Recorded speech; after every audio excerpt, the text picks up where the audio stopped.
Hi hello friends. இன்னைக்கு நாம 2020ல மலையாளத்துல வெளியான கப்பேலா படத்தோட ஃபுல் மூவி எக்ஸ்ப்ளனேஷன் தான் பார்க்க போறோம். வாங்க நம்ம படத்தோட கதைக்குள்ள போகலாம். படத்தோட ஸ்டார்ட்டிங் சீன்லயே ஜெஸ்ஸின்னு ஒரு பொண்ண காட்டுறாங்க. இவங்க தான் நம்ம படத்தோட ஹீரோயின். நம்ம ஹீரோயின் விடிய காலையிலேயே நல்ல மழை பெஞ்சிட்டு இருக்கு. அப்படி கொட்டுற மழையில பஸ்ல கோழிக்கோடுக்கு போகணும்னு சொல்லி டிக்கெட் எடுத்து டிராவல் பண்ணிக்கிட்டு இருக்காங்க. அவங்க அப்படியே டிக்கெட் எடுத்துட்டு போயிட்டு இருக்கும்போது யாரோ ஒருத்தங்களுக்கு கால் பண்ணி, நான் பஸ்ல ஏறிட்டேன், கோழிக்கோடுக்கு நான் கிளம்பி வந்துகிட்டு இருக்கேன், நல்லா மழை பெய்யுது, நீயும் அங்க வந்துரு, நாம கரெக்டா அங்க மீட் பண்ணலாம் அப்படின்னு சொல்லிட்டு போனை கட் பண்றாங்க. அங்க கட் பண்ணா இப்ப நம்ம ஹீரோயினோட பிளாஷ்பேக்கை காட்டுறாங்க. நம்ம ஹீரோயின் சாதாரணமா ஒரு மிடில் கிளாஸ் ஃபேமிலியை சேர்ந்தவங்க. நம்ம ஹீரோயினுக்கு அப்பா அம்மா தங்கச்சி இருக்காங்க. நம்ம ஹீரோயினோட அம்மா துணி தச்சு கொடுக்குற வேலையை பார்த்துக்கிட்டு இருக்காங்க. அப்படி இருக்கும்போது நம்ம ஹீரோயினோட அம்மாக்கு ஏதோ ஒரு கிளைண்ட் ஒழுங்கா அவங்களோட ட்ரெஸ்ஸோட மெஷர்மெண்ட்ஸை கொடுக்காம போயிருக்காங்க போல. ஸோ அதனால அவங்களும் நம்ம ஹீரோயின் கிட்ட அவங்களுக்கு கால் பண்ணி அவங்களோட மெஷர்மெண்ட்ஸ் எல்லாம் கரெக்டாக கேட்டு சொல்லு அப்படின்னு சொல்கிறாங்க. ஸோ அதனால இப்போ நம்ம ஹீரோயினும் அவங்க அம்மா சொன்ன கிளைண்ட்டோட நம்பரை அவங்க ஒரு கேலண்டரில் எழுதி வச்சுருப்பாங்க. அதை பார்த்து கால் பண்ணுறாங்க. அப்படி நம்ம ஹீரோயின் கால் பண்ணும்போது ஒரு நம்பரை தப்பாக போட்டுட்டாங்க போல். ஸோ அதனால அது வேற ஒருத்தங்களுக்கு கால் போகுது. அந்த கால் யாருக்கு போகுதுன்னா ஒரு ஆட்டோ ரிக்ஷா டிரைவருக்கு தான். இவரோட பேர் விஷ்ணு. இப்போ நம்ம ஹீரோயினும் பேசுறது பையன் கூட தெரியாம, நீங்க என் அம்மா கிட்ட மெஷர்மெண்ட்ஸ் எல்லாம் ஒழுங்கா கொடுக்காம போயிருக்கீங்க, மெஷர்மெண்ட்ஸ் எல்லாம் கரெக்டா கொடுங்க அப்படின்னு சொல்லி கேட்குறாங்க. அதுக்கப்புறமா தான் பேசுறது பையன் நம்ம ஹீரோயினுக்கு தெரிய வருது. ஸோ அதனால சாரி, ராங் நம்பர் அப்படின்னு சொல்லிட்டு ஃபோனை நம்ம ஹீரோயின் கட் பண்ணிடுறாங்க. அதுக்கப்புறமா நம்ம ஹீரோயின் கரெக்டாக நம்பரை டைப் பண்ணி அந்த கிளைண்ட்டுக்கு கால் பண்ணி மெஷர்மெண்ட்ஸை வாங்கி அவங்க அம்மா கிட்டேயும் கொடுக்குறாங்க. இப்போ கொஞ்ச நேரம் கழிச்சு அந்த ஆட்டோ டிரைவர் விஷ்ணுவும் நம்ம ஹீரோயினுக்கு கால் பண்ணி, உங்கள் கிளைண்ட் கிட்ட மெஷர்மெண்ட்ஸ் எல்லாம் கரெக்டாக வாங்கிட்டீங்களான்னு சொல்லி கேட்கும்போது நம்ம ஹீரோயினும் சாரிங்க, தெரியாமல் உங்களுக்கு கால் வந்துச்சு அப்படின்னு சொல்கிறாங்க. அந்த நேரத்தில் இந்த ஆட்டோ டிரைவரும் அவங்களோட ஏரியா என்ன அப்படின்னு சொல்லி நம்ம ஹீரோயினோட டீட்டெயில்ஸை பற்றி கேட்கும்போது நம்ம ஹீரோயினும் என்னதான் இருந்தாலும் அவர் அன்னோன் ஆச்சு, ஸோ அதனால காலை கட் பண்ணிடுறாங்க. அங்கே கட் பண்ணால் இப்போ அன்னைக்கு நைட்டு நம்ம ஹீரோயின் ஒரு ஃபங்க்ஷனில் இருக்காங்க. அதே சமயம் அந்த பக்கம் இந்த ஆட்டோ டிரைவர்ஸ் எல்லாரும் சேர்ந்து கேரம் போர்ட் விளையாடிக்கிட்டு இருக்காங்க. அந்த நேரத்தில் விஷ்ணுவும் நம்ம ஹீரோயினுக்கு கால் பண்ணி, நான் சும்மா தான் நீங்கள் எந்த ஏரியான்னு சொல்லி கேட்டேன், நீங்கள் எதுவும் தப்பாக எடுத்துக்காதீங்க அப்படின்னு சொல்லிட்டு நம்ம ஹீரோயின் கிட்ட சமாதானமாக பேச ட்ரை பண்ணுறான். உடனே நம்ம ஹீரோயினும் சும்மா தேவையில்லாமல் அடிக்கடி எனக்கு இப்படி கால் பண்ணிக்கிட்டு இருக்காதீங்க, தயவு செஞ்சு ஃபோனை கட் பண்ணுங்க அப்படின்னு சொல்லிட்டு நம்ம ஹீரோயின் ஃபோனை கட் பண்ணாமலேயே அப்படியே வச்சிடுறாங்க.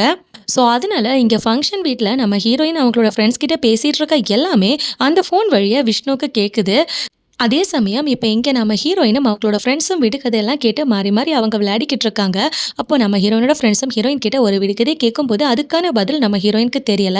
ஆனால் இங்கே காலில் நம்ம விஷ்ணு அந்த கொஷினை கேட்டிருப்பார்லையே, அவருக்கு பதில் தெரிஞ்சிருக்கும். ஸோ அதனால உடனே நம்ம விஷ்ணுவும் காலை கட் பண்ணிட்டு மெசேஜில் அதுக்கான ஆன்சரை சொல்கிறாரு. நம்ம ஹீரோயினும் அந்த ஆன்சரை எடுத்து பார்க்குறாங்க. அவங்களுக்கு பயங்கர சந்தோஷம். ஸோ அந்த ஆன்சரை அவங்க ஃப்ரெண்ட்ஸ் கிட்ட சொல்லி அவங்க ஜெயிச்சிடுறாங்க. இதுலேருந்து நம்ம ஹீரோயினுக்கு விஷ்ணு மேலே லைட்டாக ஒரு க்ரஷ் வர ஆரம்பிக்குது. இப்படியே கொஞ்சம் கொஞ்சமா அவங்க பேசி நல்ல ஃப்ரெண்ட்ஸ் ஆகி ரொம்ப க்ளோஸ் ஆகி 2 பேரும் லவ் பண்ணவும் ஆரம்பிக்கிறாங்க. அங்க கட் பண்ணா இப்போ நம்ம ஹீரோயின் இருக்கிற ஊர்லயே புதுசா ஒரு துணிக்கடை ஆரம்பிக்கிறாங்க. அந்த துணிக்கடையோட ஓனரோட பேரு பென்னி. இந்த பென்னி இருக்கார் இல்லையா, இவருக்கு நம்ம ஹீரோயினை ரொம்ப பிடிக்கும். அவர் ஒன் சைடா நம்ம ஹீரோயினை லவ் பண்ணிக்கிட்டு இருக்காரு. இப்போ நம்ம ஹீரோயினுக்கு விஷ்ணுவோட நம்பர்ல இருந்து ஒரு ஃபோன் கால் வருது. நம்ம ஹீரோயினும் விஷ்ணு கிட்ட நாம சீக்கிரமா மீட் பண்ணணும், எனக்கு உன்னை பார்க்கணும்னு சொல்லும் போது இந்த விஷ்ணுவும் எப்போ நாம மீட் பண்ணலாம் சொல்ல, நான் வரேன் அப்படின்னு சொல்லும்போது நம்ம ஹீரோயினும் எங்கள் ஏரியாவில் இருக்க சர்ச்சில் ஃபெஸ்டிவல் வருது, அந்த ஃபெஸ்டிவலுக்கு நாம் கண்டிப்பாக மீட் பண்ணலாம் அப்படின்னு சொல்லி இந்த விஷ்ணு கிட்ட சொல்கிறாங்க. ஸோ அப்படி அந்த சர்ச் ஃபெஸ்டிவலுக்கு இவங்க 2 பேரும் மீட் பண்ணுறதா பிளானை போடுறாங்க. சர்ச் ஃபெஸ்டிவலும் வந்துருச்சு. இப்போ அந்த ஃபெஸ்டிவலுக்கு துணிக்கடை ஓனர் பென்னியும் வந்திருக்காரு. இவருக்கு தான் நம்ம ஹீரோயினை ஒன் சைடாக பிடிக்கும் பார்த்தீங்களா. அதனால அவர் நம்ம ஹீரோயினோட அப்பா கிட்ட போயிட்டு, நாளைக்கு நான் என்னோட மொத்த ஃபேமிலியோட உங்கள் வீட்டுக்கு வந்து உங்கள் பொண்ணை எனக்கு கல்யாணம் பண்ணி கொடுக்கறதுக்காக பொண்ணு கேட்க வரேன் அப்படின்னு சொல்கிறாரு. அதுக்கு நம்ம ஹீரோயினோட அப்பாவும் ஒத்துக்கிறாரு. ஏன்னா இந்த பென்னி கொஞ்சம் வசதியானவர். அதே சமயம் இங்கே இந்த சர்ச்சில் நம்ம ஹீரோயின் விஷ்ணுக்காக வெயிட் பண்ணிக்கிட்டு இருக்காங்க. ஆனால் நம்ம விஷ்ணுக்கு என்னாச்சுன்னு பார்த்தீங்கன்னா, வர வழியில் யாரோ ஒருத்தங்களை ஹாஸ்பிட்டலுக்கு கொண்டு போக வேண்டிய சிச்சுவேஷன் வந்துருச்சு. ஸோ அதனால அவர் அவங்கள ஹாஸ்பிட்டலுக்கு கொண்டு போயிருக்காரு. அதுக்கப்புறமா நம்ம ஹீரோயினுக்கு கால் பண்ணி, வர வழியில் இந்த மாதிரி எமர்ஜென்சியாக ஹாஸ்பிட்டல் போக வேண்டிய சிச்சுவேஷன், ஸோ அதனால நான் அவங்கள ஹாஸ்பிட்டலுக்கு கூட்டிகிட்டு போயிட்டேன், அதனால எனக்கு வர முடியலைன்னு சொல்கிறாரு. ஸோ அதனால நம்ம ஹீரோயினும் பரவாயில்ல நாளைக்கு உனக்கு கால் பண்ணுறேன் அப்படின்னு சொல்லிட்டு நம்ம ஹீரோயின் ஃபோனை வைக்கிறாங்க. இப்போ அடுத்த நாள் காலையில் நம்ம ஹீரோயினுக்கு அந்த துணிக்கடை ஓனர் பென்னி அவங்கள பொண்ணு பார்க்க வர விஷயம் தெரியும். ஸோ அதனால உடனே விஷ்ணுக்கு கால் பண்ணி தகவலை சொல்கிறாங்க. அதுக்கு விஷ்ணுவும் நீ ஒன்றும் பதட்டப்படாத, அவங்க ஃபேமிலியோட வந்து உன்னை பொண்ணு பார்த்துட்டு போகட்டும், அதுக்கப்புறமா நீ எனக்கு கால் பண்ணு, நீ பயப்படாமல் தைரியமாக இரு, என்ன நடந்தாலும் நாம் பார்த்துக்கலாம் அப்படின்னு சொல்லி நம்ம ஹீரோயினுக்கு ஆறுதல் சொல்கிறாரு. இப்போ அந்த பென்னி அவரோட அம்மாவை கூட்டிகிட்டு பொண்ணு கேட்குறதுக்காக வராரு.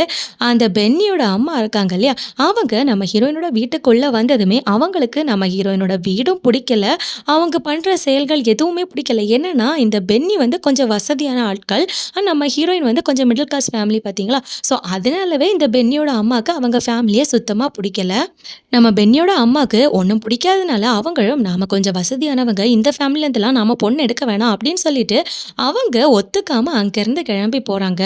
இதனால அந்த பென்னி ரொம்பவே வருத்தப்படுறாரு. ஆனால் நம்ம ஹீரோயினுக்கு ரொம்பவே சந்தோஷம். இப்போ அவங்க போனதுக்கு அப்புறமா நம்ம ஹீரோயினும் விஷ்ணு கிட்ட கால் பண்ணி நடந்த விஷயங்கள் எல்லாத்தையும் சொல்லி இப்போ அவங்க 2 பேருக்குமே பயங்கர சந்தோஷம் கல்யாணம் நின்று போனதுல. அதே சமயம் அந்த பக்கம் இப்போ இந்த பெண்ணியும் அவனோட அம்மா கிட்ட போயிட்டு ஏம்மா இந்த மாதிரி பண்ணீங்க, எனக்கு அவளை எவ்வளோ பிடிக்கும் தெரியுமா, நான் கல்யாணம் பண்ணா அவளை மட்டும்தான் கல்யாணம் பண்ணுவேன் அப்படின்னு சொல்றாரு. அதுக்கு அவனோட அம்மாவும் டே இந்த வீட்டில் உனக்கு கல்யாணம் நடக்கும்னா என்னோட பெர்மிஷன் இல்லாமல் எதுவும் நடக்காது அப்படின்னு சொல்றாங்க. இதை கேட்டுட்டு இருந்த நம்ம பெண்ணியோட அப்பாவும் டே வருத்தப்படாத, உனக்கு அவளை கண்டிப்பாக கல்யாணம் பண்ணி வைக்கிறேன், அது கண்டிப்பாக நடக்கும் அப்படின்னு சொல்லி அவனை ஆறுதல் படுத்திட்டு நேரா நம்ம ஹீரோயினோட வீட்டுக்கு வராரு. அங்க வந்து நம்ம ஹீரோயினோட அம்மா அப்பா கிட்ட பென்னியோட அம்மா கல்யாணத்துக்கு ஒத்துக்கிட்டா, ஸோ அதனால நீங்க ஆக வேண்டிய வேலைகள் எல்லாத்தையுமே பாருங்க, என்கேஜ்மெண்ட் டேட் எல்லாம் ஃபிக்ஸ் பண்ணிடுவோம், நம்ம எல்லாத்தையுமே நல்லபடியா நடத்தலாம் அப்படின்னு சொல்லிட்டு அங்கிருந்து போறாரு. ஸோ அதனால இப்போ நம்ம ஹீரோயினோட அம்மா அப்பாவும் நம்ம ஹீரோயினுக்கு என்கேஜ்மெண்ட் டேட்டை ஃபிக்ஸ் பண்ணி ஸோ இப்போ அதுக்கான ஏற்பாடுகள் எல்லாம் பண்ணிக்கிட்டு இருக்காங்க. இதெல்லாம் பார்த்த நம்ம ஹீரோயினுக்கு ரொம்பவே ஃபீல் ஆகுது. ஸோ அதனால உடனே விஷ்ணுக்கு கால் பண்ணி நடந்த விஷயங்கள் எல்லாத்தையுமே சொல்லிட்டு உன்னை எவ்வளோ நாள் தான் நான் நேரில் பார்க்காம இருக்கிறது, முதல்ல நான் உன்னை பார்த்தே ஆகணும், எனக்கு எப்படியாவது உன்னை மீட் பண்ணும் அப்படின்னு சொல்கிறாங்க. அப்படி இருக்கும்போது ஒரு நாள் நம்ம ஹீரோயினோட வீட்டில் இருக்கவங்க எல்லாம் நம்ம ஹீரோயினோட வீட்டு ஃபங்க்ஷனுக்கு இன்வைட் பண்ணுறதுக்காக அவங்களோட ரிலேட்டிவ் வீட்டுக்கு போகிறாங்க. ஆனால் இன்னைக்கு போகிறவங்க நாளைக்கு தான் கிளம்பி வருவாங்க போல். ஸோ அதனால நம்ம ஹீரோயினையும் அவங்க கூடவே கூப்பிடுறாங்க. ஆனால் நம்ம ஹீரோயின் இல்லை நான் வரல, என்னோட ஃப்ரெண்டு வீட்டில், அதாவது இவங்களோட பக்கத்து வீடு தான் நம்ம ஹீரோயினோட ஃப்ரெண்டு வீடு, அங்கேயே நான் தங்கிக்கிறேன் அப்படின்னு சொல்கிறாங்க. நம்ம ஹீரோயின் என்ன பிளான் பண்ணுறாங்கன்னா இவங்க போயிட்டு வரதுக்குள்ள அடுத்த நாள் காலையிலேயே நம்ம ஹீரோயின் சீக்கிரமாக கிளம்பி அந்த விஷ்ணுவோட வீடு கோழிக்கூடு அங்கே போயிட்டு நாம் ரிட்டர்ன் ஈவினிங்குள்ளாடி வந்துடலாம் அப்படிங்கிற பிளானை தான் போடுறாங்க. அப்படி பிளானை போட்டு தான் நம்ம ஹீரோயின் அவங்க அம்மா அப்பா போனதும் விடிய காலையிலேயே பஸ்ஸில் கிளம்பி போயிருப்பாங்க. இதுதான் நம்ம ஸ்டார்டிங் சீனில் பார்த்தது. கொற்ற மழையில் கோழிக்கோடுக்கு பஸ் டிக்கெட் எடுத்து நம்ம ஹீரோயின் ட்ராவல் பண்ணி போனாங்க. அதுக்கப்புறமா அவங்க யாருக்கோ கால் பண்ணி நான் கிளம்பிட்டேன் நீயும் கிளம்புன்னு சொல்லியிருப்பாங்க, அது விஷ்ணுக்கு தான். இப்போ நம்ம ஹீரோயினை போய்கிட்டு இருக்காங்க, அந்த பக்கம் விஷ்ணுவும் கிளம்பி வந்துக்கிட்டு இருக்காரு. இப்போ நம்ம ஹீரோயின் கோழிக்கோடை ரீச் பண்ணிட்டாங்க. அவங்க அங்கே வந்துட்டு விஷ்ணுக்கு கால் பண்ணி பார்க்குறாங்க, ஆனால் அவனுக்கு கால் ரீச் ஆகலை. ஆனால் அங்கே இருந்த ஒரு ஆள் நம்ம ஹீரோயினை குறுகுருன்னு பார்த்துட்டு இருக்கான். ஸோ அதனால நம்ம ஹீரோயின் பயந்து போய் அங்கே இருந்த லேடிஸ் டாய்லெட்டுக்குள்ளே போகிறாங்க. இப்போ நம்ம விஷ்ணுவும் பஸ் ஸ்டாண்டுக்கு வந்துட்டாரு. நம்ம ஹீரோயினுக்கு கால் பண்ணி பார்க்குறாரு, நம்ம ஹீரோயினும் அதே டைம் கால் பண்ணுறாங்க. இப்போ 2 பேரும் மாறி மாறி ஒரே டைம் கால் பண்ணுறதுனால ஃபோன் பிஸின்னு வருது. அதுக்கப்புறமா இப்போ இந்த விஷ்ணு கால் பண்ணிட்டே நடந்து வந்துக்கிட்டு இருக்கும் போது அந்த பஸ் ஸ்டாண்டில் ஸ்டூடெண்ட்ஸ் கொஞ்சம் பேர் சேர்ந்து மாறி மாறி தகராறு பண்ணிக்கிட்டு இருந்திருக்காங்க போல. அந்த தகராறில் நம்ம விஷ்ணு இடையில மாட்டிட்டாரு. ஸோ அதனால அவர் காதில் வச்சுட்டு வந்து அவரோட ஃபோன் எங்கேயோ கீழே விழுந்துருது. இதை அந்த வழியாக நின்று காலேஜ் பையன் ஒருத்தன் பார்த்துட்டு அந்த ஃபோனை எடுத்துட்டு எஸ்கேப் ஆக ட்ரை பண்ணுறான். அப்போ எங்கேருந்தோ ஒருத்தர் ஓடி வந்து அவன் எடுத்துட்டு போன ஃபோனை பார்த்துருக்காரு. அதனால அவன் கையில இருந்து அந்த ஃபோனை பிடுங்கி வாங்குறாரு. இப்போ இந்த ஃபோனை பிடுங்கி வாங்கியிருக்காரு இல்லையா, இவரோட பேரு ராய். இப்போ இந்த ராயை பற்றின ஒரு ஃப்ளாஷ்பேக்கை காட்டுறாங்க. இந்த ராய் யாருன்னு பார்த்தீங்கன்னா கோழிக்கோடு பக்கத்தில் இருக்க ஒரு ஊரில் நல்லா படிச்சுக்கிட்டு வேலை இல்லாமல் தண்டமாக சுற்றிக்கிட்டு இருக்க ஒரு பையன் தான். இவன் நல்லா படிச்சிருக்கான், ஆனால் வேலை கிடைக்கல. ஸோ அதனாலவே ஊரில் சின்ன சின்ன சண்டை வந்தால் அந்த பிரச்சனைக்கு போகிறது, அப்படி சின்ன சின்ன விஷயத்துக்கு கூட பயங்கரமாக சண்டை போட்டு ஒரு ரவுடி மாதிரியே சுற்றிக்கிட்டு இருக்கான். நம்ம ராய்க்கு ஒரு கேர்ள் ஃப்ரெண்டும் இருக்காங்க, அவங்க ஸ்கூல் டீச்சராக ஒர்க் பண்ணிக்கிட்டு இருக்காங்க. இப்போ ஒரு நாள் நம்ம ராயும் அவனோட கேர்ள் ஃப்ரெண்டை அவங்களோட ஸ்கூலுக்கு கொண்டு போய் விடும்போது அவங்களும், "டேய் எப்படா வேலைக்கு போவ? நீ வேலைக்கு போனா தான்டா என் வீட்ல உனக்கு கல்யாணம் பண்ணி வைப்பாங்க. உனக்குன்னு ஒரு வேலை இருந்தா மட்டும் தான் எந்த பேரண்ட்ஸா இருந்தாலும் பொண்ணு குடுப்பாங்க." அப்படின்னு சொல்லி அவங்க பேசும்போது, ராயும் நாளைக்கு ஒரு கம்பெனில இன்டர்வியூ இருக்கு. நான் அட்டெண்ட் பண்றேன் அப்படின்னு சொல்றான். இப்போ அடுத்த நாள் இந்த ராய் வந்து கோழிக்கோடுக்கு இன்டர்வியூ அட்டெண்ட் பண்றதுக்காக போறாரு. அங்க இன்டர்வியூ அட்டெண்ட் பண்றதுக்காக போகும்போது, இன்டர்வியூ எடுக்கிறவரு நம்ம ராய் ஃப்ரெண்ட்லயே அவரோட ஃபோன்ல வேற யாரோ ஒருத்தங்கள அவங்களோட ஒர்க்குக்கு அப்பாயிண்ட் பண்றாரு. இதெல்லாம் பார்க்குற ராய்க்கு ரொம்ப கடுப்பாகுது. அதுவும் இல்லாம இப்போ இந்த இன்டர்வியூ எடுக்கிறவரும், "நீங்க படிச்சிருக்க உங்களோட படிப்புல நாங்க 9 பேர மட்டும் தான் செலக்ட் பண்றோம். அது மட்டும் இல்லாம அந்த செலக்ட் பண்ற நபர்களுக்கு எக்ஸ்பீரியன்ஸும் தேவைப்படுது. ஆனா நீங்க ஃப்ரெஷரா இருக்கீங்க. அதனால உங்களுக்கு இப்போதைக்கு எங்க கம்பெனில ஜாப் வேக்கன்ஸி இல்லன்னு சொல்லி நம்ம ராய ரிஜெக்ட் பண்ணிடுறாங்க. இப்போ அந்த கோவத்திலேயே வெளிய வந்துட்டு அவரோட ஃப்ரெண்டு கிட்ட நடந்த விஷயத்த எல்லாத்தையுமே ஃபோன்ல பேசிட்டு, இப்போ கோழிக்கோடு பஸ் ஸ்டாண்ட்ல இருக்கிற ஒரு ஜூஸ் கடைக்கு ஜூஸ் குடிக்கிறதுக்காக போறாரு. அங்க ஜூஸ் குடிச்சுக்கிட்டு இருக்கும்போது தான், அங்க கொஞ்சம் பசங்க சண்டை போடுறாங்க. அந்த சண்டையில விஷ்ணுவோட ஃபோன் மிஸ் ஆகுது. அத ஒருத்தன் எடுத்துட்டு போறத ராய் பார்த்து, அவன் பின்னாடியே தொரத்தி அந்த ஃபோன அவரு புடுங்கி வாங்குறாரு. இப்போ நம்ம ராயோட கையில அந்த ஃபோன் வந்ததும், அவர் ஃபோன ஆன் பண்ணி பார்க்குறாரு. அவர் ஆன் பண்ணதும் நம்ம ஹீரோயின் கிட்டேருந்து கால் வருது. அந்த கால இந்த ராய் அட்டெண்ட் பண்றாரு. இப்போ நம்ம ஹீரோயின் பேசுற எல்லாத்தையுமே இவரு கேட்குறாரு. அதுக்கு பதில் எதுவும் பேசாம ம், ம் மட்டும் தான் பதில் சொல்லிக்கிட்டு இருக்காரு. இப்போ நம்ம ஹீரோயின் பேசிட்டு வச்சதும் இன்னொருத்தங்க கால் பண்றாங்க. அது யாருன்னா நம்ம விஷ்ணுவோட அக்கா தான். அவங்க காலையும் நம்ம ராய் அட்டெண்ட் பண்ணி அவங்க கிட்டயும் ஊன்னு ஆன்சர் பண்ணிட்டு ஃபோனை கட் பண்ணிடுறாரு. அதே சமயம் அந்த பக்கம் நம்ம விஷ்ணு பஸ் ஸ்டாண்ட்ல ஹீரோயினோட ஊர்லேருந்து வந்த பஸ்ஸோட கண்டக்டர் கிட்ட நம்ம ஹீரோயினை பத்தி விசாரிக்கிறாரு. அதுக்கு அந்த கண்டக்டரும், "மாமா அந்த பொண்ணை எனக்கு நல்லா தெரியும். அந்த பொண்ணு இங்கே தான் நின்றுக்கிட்டு இருந்தா. ஏன் அந்த பொண்ணோட ஃபோன் நம்பர் உனக்கு ஞாபகம் இல்லையான்னு சொல்லி கேட்கும்போது விஷ்ணுவும், "இல்லை அவளோட நம்பரை நான் மறந்துட்டேன். எனக்கு சரியா ஞாபகம் இல்லைன்னு சொல்றாரு." அதே சமயம் அந்த பக்கம் நம்ம ஹீரோயினும் ராயும் ஃபோன்ல பேசுறாங்க இல்லையா? நம்ம ஹீரோயின் கிட்ட இந்த ராயும், "நான் பிங்க் கலர் ஷர்ட் போட்டிருக்கேன்" அப்படின்னு சொல்லி அவரோட அடையாளத்தை சொல்லி, இப்போ ராயும் நம்ம ஹீரோயினை மீட் பண்ணிக்கிறாங்க. ஆக்சுவலா நம்ம ஹீரோயின் விஷ்ணுவை இதுவரை நேர்ல பார்த்ததில்ல பார்த்தீங்களா? ஸோ அதனால இந்த ராய தான் அவங்க இவ்வளோ நாள் பேசிக்கிட்டு இருந்த விஷ்ணுன்னு நினைச்சுக்கிறாங்க. அந்த நேரத்துல இப்ப இந்த விஷ்ணுவும் அந்த கண்டக்டரோட ஃபோன்லேருந்து அவரோட ஃபோனுக்கு கால் பண்றாரு. அந்த ஃபோன் ராயோட கையில இருக்கு இல்லையா? ஸோ அதனால அத பார்த்த ராயும் ஃபோனை ஸ்விட்ச் ஆஃப் பண்ணி வச்சிடுறாரு. அதே சமயம் அந்த பஸ் கண்டக்டரும் நம்ம ஹீரோயினை அங்க அடையாளம் கண்டுபிடிச்சிடுறாரு. "இதோ அந்த பொண்ணு தான்ப்பா" அப்படின்னு சொல்லி நம்ம விஷ்ணு கிட்ட அவர் சொல்லிட்டு போறாரு. நம்ம விஷ்ணுவும் ஹீரோயினை கூப்பிட்டு எப்படியோ ஒரு வழியா நம்ம ஹீரோயினையும் பார்த்துடுறாரு. அதுக்கப்புறமா இத பார்த்த நம்ம ராயும் சமாளிக்கிறாரு.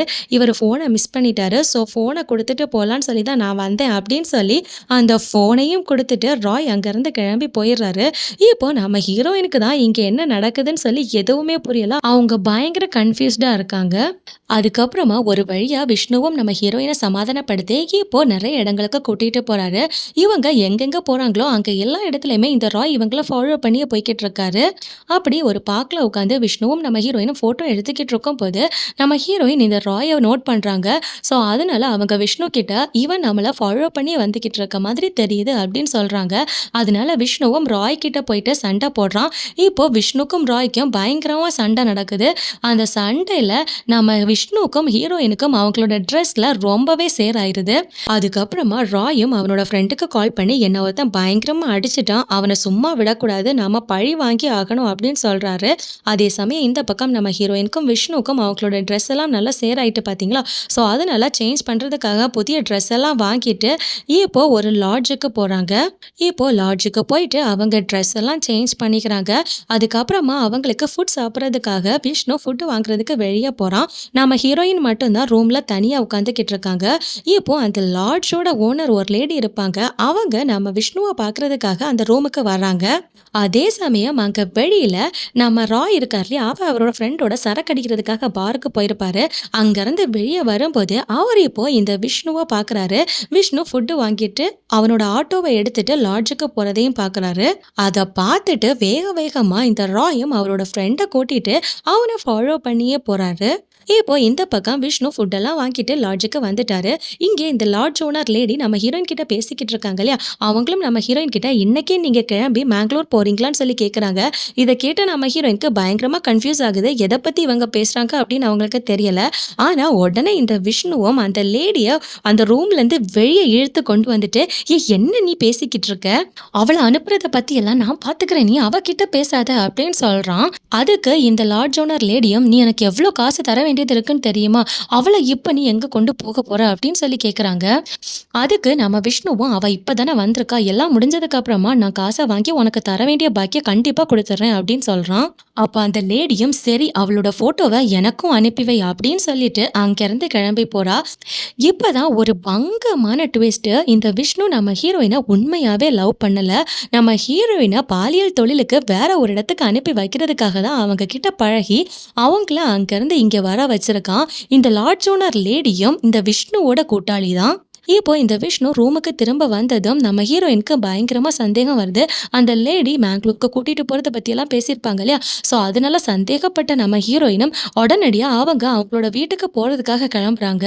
ஆனா விஷ்ணு, "நீ எங்கேயும் போகாத, இங்கேயே ஸ்டே பண்ணு" அப்படின்னு சொல்லி அவளை கட்டாயப்படுத்துறான். ஆனா நம்ம ஹீரோயின், "இல்ல நான் வீட்டுக்கு போயாகணும்னு" சொல்லி கிளம்ப ட்ரை பண்றாங்க. அந்த நேரத்துல இப்ப இந்த விஷ்ணுவும் நம்ம ஹீரோயினை ஹக் பண்ண ட்ரை பண்றான். அது மட்டும் இல்லாம அவங்கள தப்பா டச் பண்ணவும் ட்ரை பண்றான்.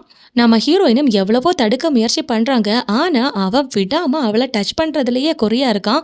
அதே சமயம் இப்ப இந்த ராயும் அவனோட ஃப்ரெண்டும் இந்த விஷ்ணு தங்கியிருக்க லாட்ஜை கண்டுபிடிச்சு அந்த இடத்துக்கு வந்துட்டாங்க. நேரா இந்த விஷ்ணுவோட ரூமுக்கு போய் டோர் கதவை தட்டுனதும் இந்த விஷ்ணு டோரை ஓபன் பண்ண வரான். அந்த கேப்ல நம்ம ஹீரோயின் அங்கிருந்து பாத்ரூம்குள்ள போய் ஒழிஞ்சுக்கிறாங்க.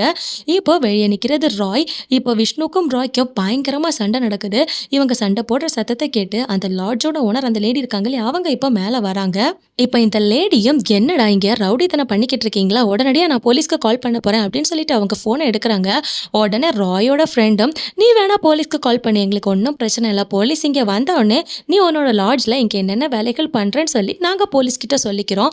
ஆக்சுவலாக ராய் வந்து இங்கே சும்மா தான் வந்தான்.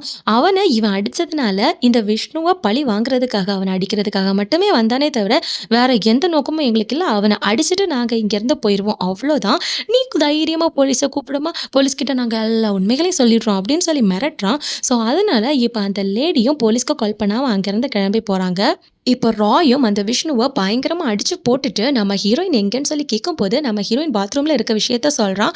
ஸோ அதனால ராயும் நேரா அங்க போயிட்டு நம்ம ஹீரோயினை கூட்டிட்டு, "நீ ஒன்றும் பயப்படாத, என்னை நம்பி என் கூட வா, நான் உன்னை காப்பாத்துறேன்" அப்படின்னு சொல்லிட்டு அவளை கூட்டிட்டு போறான். அதுக்கப்புறமா இப்போ இந்த விஷ்ணுக்கு அவனோட ஃப்ரெண்ட் கிட்ட இருந்து ஒரு ஃபோன் கால் வருது. அவனும் இந்த விஷ்ணு கிட்ட, "நீ எங்க இருக்க? உன்னோட வீட்டில் இருக்க உன்னோட 2 அக்காவையும் ப்ராஸ்டியூட் கேஸ்ல போலீஸ்காரங்க அரெஸ்ட் பண்ணி கூட்டிட்டு போறாங்கன்னு சொல்றான். இப்போதான் இன்னொரு முக்கியமான விஷயமே வெளியே வருது. இந்த விஷ்ணு மட்டும் இல்லாம அவனோட 2 அக்காவுமே இந்த தொழிலை தான் பண்ணிக்கிட்டு இருக்காங்க போல. இப்போ அந்த பக்கம் ராயும் நம்ம ஹீரோயினை அங்கேருந்து காப்பாற்றி கூட்டிகிட்டு போய்கிட்டு இருக்காரு. அந்த நேரத்தில் ராயோட கேர்ள் ஃப்ரெண்டும் அவங்களுக்கு கால் பண்ணி அவகிட்ட ஃபோனை கொடுன்னு சொல்லி நம்ம ஹீரோயின் கிட்ட பேசுகிறாங்க. "இதோ பாரு, இனிமே உனக்கு தெரியாத யாரையுமே கண்மூடித்தனமாக நம்பி அவங்க கிட்ட பழகாத. ராய் என்னோட லவ்வர் தான், நீ எதுக்கும் பயப்படாத. அவன் கண்டிப்பாக உன்னை சேஃபாக பஸ் ஸ்டாண்ட் கூட்டிகிட்டு போயிட்டு உன்னோட வீட்டுக்கு பஸ் ஏற்றி விட்டுருவான். ஒரு சில விஷயங்கள் எல்லாம் நம்மளோட லைஃப்பில் எதுக்கு நடக்குதுன்னே நமக்கு தெரியாது. அதெல்லாம் நினச்சி நீ ஃபீல் பண்ணாத. அது எல்லாத்தையுமே நாம் கடந்து போகணும். புதுசா உன்னோட லைஃபை ஸ்டார்ட் பண்ணு. யாரையும் நம்பாத" அப்படின்னு சொல்லி நம்ம ஹீரோயினுக்கு ஆறுதலா பேசிட்டு ஃபோனை வைக்கிறாங்க. நம்ம ஹீரோயினும் நடந்த எல்லாத்தையுமே நினைச்சு ஃபீல் பண்ணிட்டு உட்காந்துட்டு இருக்காங்க. அந்த நேரத்துல இந்த ராயும் நம்ம ஹீரோயின் கிட்ட, "ஏதாச்சும் சாப்பிட்றீங்களா?" அப்படின்னு சொல்லி கேட்கும்போது நம்ம ஹீரோயினும், "இல்லைண்ணா, என்னை பீச்சுக்கு மட்டும் கூட்டிட்டு போறீங்களா?" அப்படின்னு சொல்லி கேட்குறாங்க. ஸோ அதனால இப்போ இந்த ராயும் நம்ம ஹீரோயினை பீச்சுக்கு கூட்டிட்டு போறாரு. அதுக்கப்புறமா இப்போ நம்ம ஹீரோயினும் அந்த பீச்சில் நின்றுட்டு ரொம்பவே ஃபீல் பண்ணிட்டு, அவங்க கஷ்டப்பட்ட எல்லாமே இதோட முடிஞ்சிருச்சு அப்படின்னு சொல்லி அவங்களோட துக்கத்தை அந்த கடல்லையே கரைச்சிட்டு அங்கிருந்து ஃப்ரெஷ்ஷா, "சரி நாம கிளம்பலாம்" அப்படின்னு சொல்லிட்டு புது வாழ்வை தொடங்குறதுக்காக கிளம்பி போறாங்க. இப்போ சேஃபா நம்ம ஹீரோயின் அவங்களோட வீட்டுக்கும் கிளம்பி போயிடுறாங்க. கொஞ்ச நாட்கள் கழிச்சு இந்த பென்னியும் நம்ம ஹீரோயினை மீட் பண்றாரு. அப்ப இந்த பென்னியும் நம்ம ஹீரோயின் கிட்ட, "நிஜமாவே உனக்கு என்ன பிடிச்சிருக்கா, இல்ல உன்னோட பேரண்ட்ஸ்க்காக நீ இந்த கல்யாணத்துக்கு ஒத்துக்கிட்டியா?" அப்படின்னு சொல்லி கேட்கும்போது, "அதெல்லாம் எந்த பிரச்சனையும் எனக்கு இல்லைங்க. என்னோட பேரண்ட்ஸ்க்கு ஓகேனா எனக்கும் ஓகே தான்" அப்படின்னு சொல்லி நம்ம ஹீரோயின் சொல்லிட்டு அங்கேருந்து ஹாப்பியா போறாங்க. அதோட இந்த படத்தையும் முடிக்கிறாங்க. இப்போ இந்த படத்துல ஆக்சுவலா ராய் தானே நம்ம ஹீரோயின காப்பாத்தியிருப்பாங்க. இந்த ராய்க்கு எப்படி அந்த விஷ்ணு தப்பானவங்கிறது தெரிஞ்சிருக்கும்னு சொல்லி பார்த்தீங்கன்னா, பஸ் ஸ்டாண்ட்ல அந்த பையன் கிட்டேருந்து விஷ்ணுவோட ஃபோன ராய் வாங்கிட்டு ஃபோன ஆன் பண்ணதும் ஃபர்ஸ்ட்டு நம்ம ஹீரோயின் கிட்டேருந்து தானே கால் வந்திருக்கும். அப்ப கால் எடுத்த இந்த ராயும் நம்ம ஹீரோயின் பேசுறத கேட்குறாங்க. நம்ம ஹீரோயின் என்ன பேசுறாங்கன்னா, "விஷ்ணு நீ வந்துட்டியா? நான் இங்க பாத்ரூம்ல இருக்கேன். சீக்கிரமா வா. இங்க வந்து என்ன கூட்டிட்டு போன்னு" சொல்லி பேசியிருப்பாங்க. அதுக்கப்புறமா இந்த விஷ்ணுவோட நம்பருக்கு அவங்க அக்கா நம்பர்லேருந்து கால் வந்திருக்கும். அவங்களும் அந்த பொண்ண நாம எப்போ கூட்டிட்டு போலாம், அந்த பொண்ணு கூட சேர்ந்து ஒரு ஃபோட்டோவ எடுத்து எனக்கு அனுப்பு அப்படின்னு சொல்லியிருப்பாங்க. இதையும் ராய் கேட்டிருப்பாரு. ஸோ இத லிங்க் பண்ணி தான் இந்த விஷ்ணு தப்பானவன், அந்த பொண்ண கடத்த போறான் அப்படிங்கிற தகவல் நம்ம ராய்க்கு புரிஞ்சிருக்கும். ஸோ அதனால தான் ராய் நம்ம ஹீரோயின காப்பாத்தியிருப்பாரு. இந்த படம் எப்படி இருந்துச்சுன்னு மறக்காம கமெண்ட் செக்ஷன்ல கமெண்ட் பண்ணுங்க. மேலும் வேற ஒரு இன்ட்ரெஸ்டிங்கான மூவில உங்கள சந்திக்கிறேன். Thank you. பை.